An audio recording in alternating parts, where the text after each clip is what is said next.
You were alerted to some kind of scary footage this morning of the fire at the stadium, but thankfully it was well contained, and I guess we send our thanks to the emergency services for their quick response there.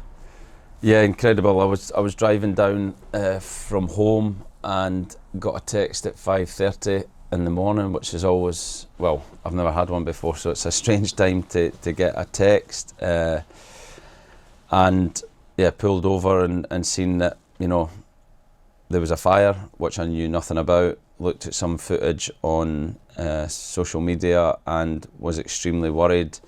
Spoke to Justin quick about just before 7, and he said he was going to the stadium, and I said I would pop in as well and seen it. And yeah, when I got there, really pleased to see that the fire was so well contained, and thanks to the emergency services, the firemen and women who came out and do an incredible job, because the pictures looked like it was a proper fire, and the way they must contain it is incredible.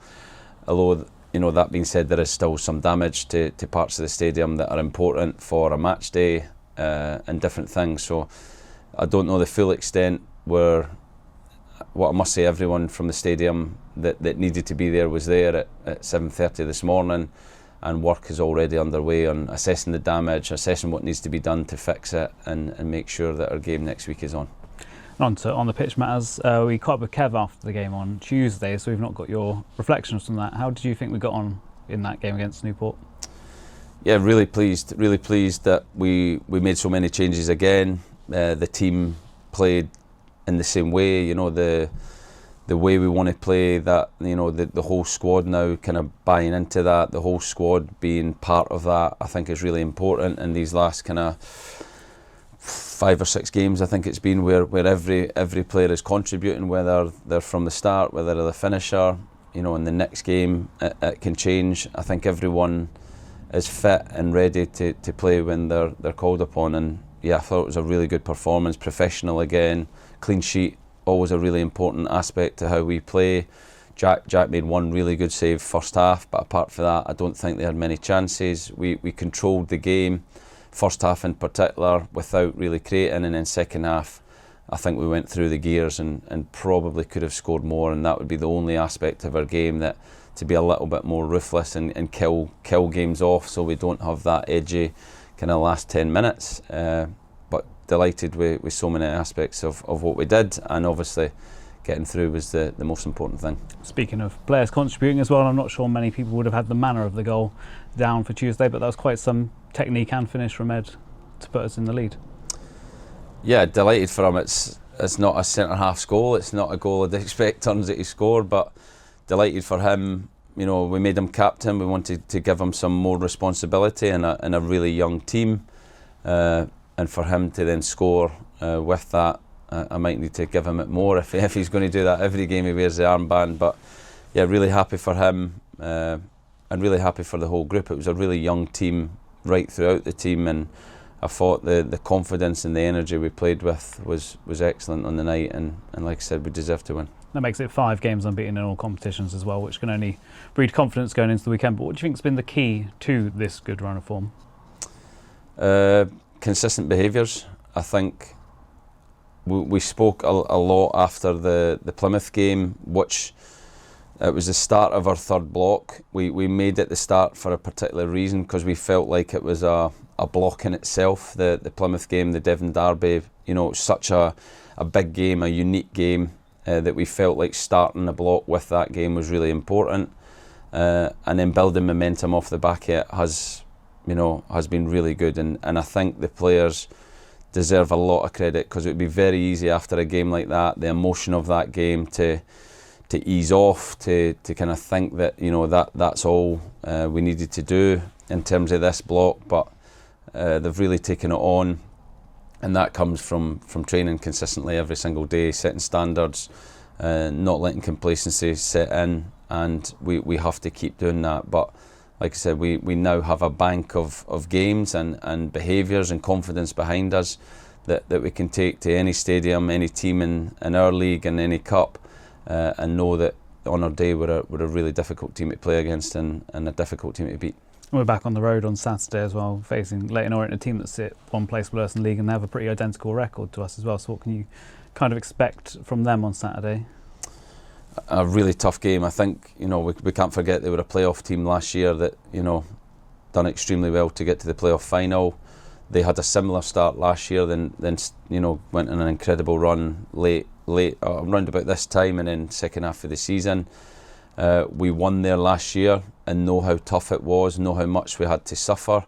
We obviously had a really difficult experience at home against them where we were really poor on the night. So I think we know what type of game to expect. We know we're going to, as a group, have to suffer. We're going to have to show those behaviours and those consistent actions that we've had in the games previously that has allowed us to go on a 5-game unbeaten run.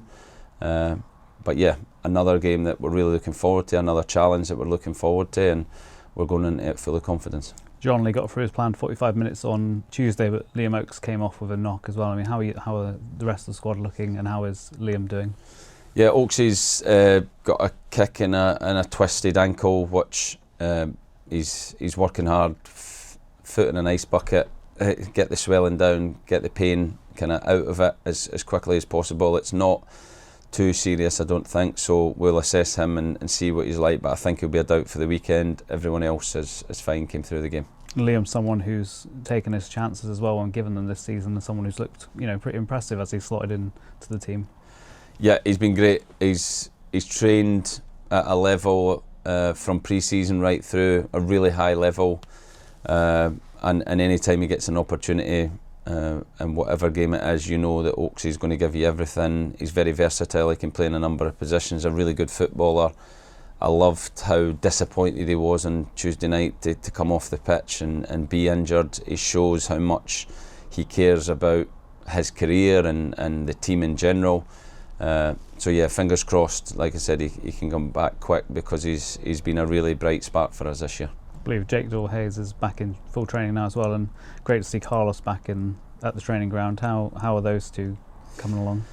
Yeah, really good. Jake has been kind of doing most of training, not quite full training. Carlos and Sonny have been joining in passing drills and non-contact stuff. So yeah, to get those players back and create even more competition in the squad would be amazing. Would make it really difficult to pick teams, to pick squad, but that's the dilemmas we want as a coaching staff. So it's great to see those players out there. And Jack McMillan has really taken to that central midfield role that he's been playing in recent weeks as well.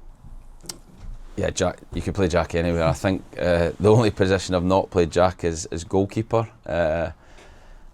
You ask anyone in the team, he's a brilliant teammate. He's a fantastic player in terms of his versatility.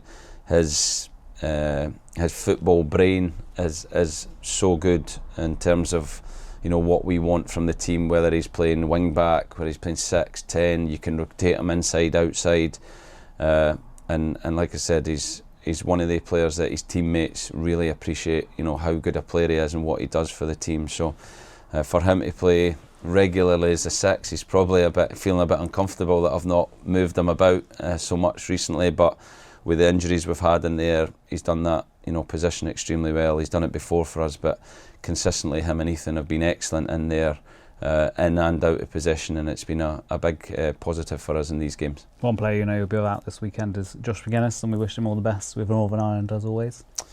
Yes, hopefully all the home nations can kind of get to the World Cup. I'm not sure the Ireland still have a chance. I think playoffs. They've got a chance at playoffs. So yeah, fingers crossed they have positive games. Fingers crossed Josh can get on the pitch and contribute, and yeah, hopefully he does well for Ireland. They get positive results, and the most important thing, he comes back fit and healthy, ready to help us when he comes back. Just finished, should be backed by over 1,000 City fans in the capital this weekend. Another amazing effort, really, given the time of year and how many games we have around this period.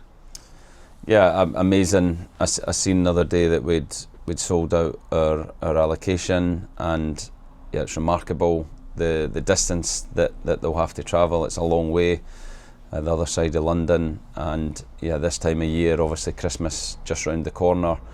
But we're really thankful that they're doing it, because we know from last season how important they are. It's a stadium where we need everyone to help us get a result. We need to suffer, and we need our supporters at times to give us that energy to get us over the line, and hopefully we can give them another away victory like we did last year.